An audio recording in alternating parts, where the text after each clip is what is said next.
I would have to say Annie Leibovitz is somebody that I really admire, and I'm jealous of her career because she's photographing all these famous people that I wish I could photograph. But you know, there's all these great photographers. The early photographers were all Ansel Adams and everybody. I could just, there's so many that I admired, but I didn't do that kind of photography. You know, the work that Annie Leibovitz does is something more that I admire, that I love.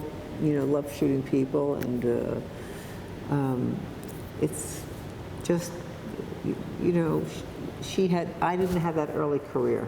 What I wish is that I had gone to art school early on, and really, because now I almost want to paint also, and I really don't know how to paint, a little bit, but not much. And so my work went from photography to conceptual art, and that's what I'm doing now. I'm doing much less photography. My Brief Encounter series is where I photograph people all over the world. There are 3 pieces in the show. But I feel like I wanted to do more than just photography. And that's why I'm doing all this conceptual art. As you see,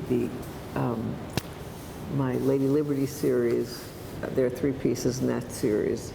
And I'm just loving doing this new work. It's so much fun. And the piece,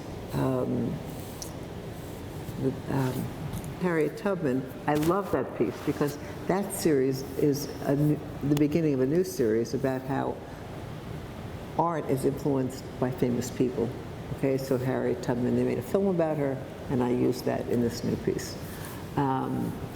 So it's exciting, and I just feel like my work is growing and developing way beyond just photography.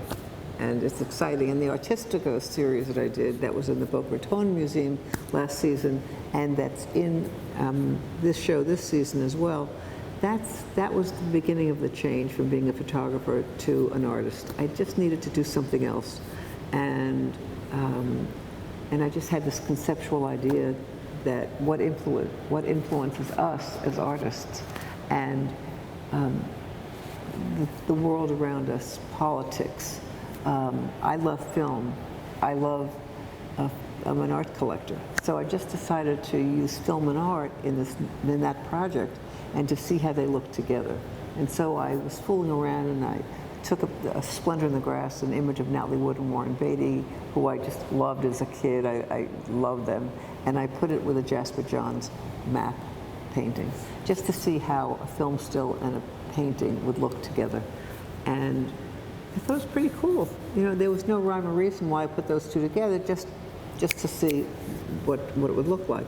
And when I started working on this project, my assistant does all the computer work for me because he's fast, and we can get it done.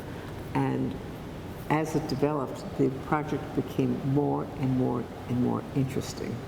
And when I started showing this work, first it was in my house, okay, and people came in and they loved it, and they brought it off the walls. And then when I started showing it in shows at art fairs, through the Gene Albano Gallery in Chicago, was showing my work for a long time, I saw that people just loved looking at this work, and I got such joy out of seeing their joy in looking at this work and saying, "Oh my God, what movie was that?" Or "What, you know, who's the artist?" Or, you know, just guessing. And they'd stay and they'd smile, and I wish I could have just had my camera photographing these people and seeing their reaction, because it was really beautiful and very exciting for me as the artist.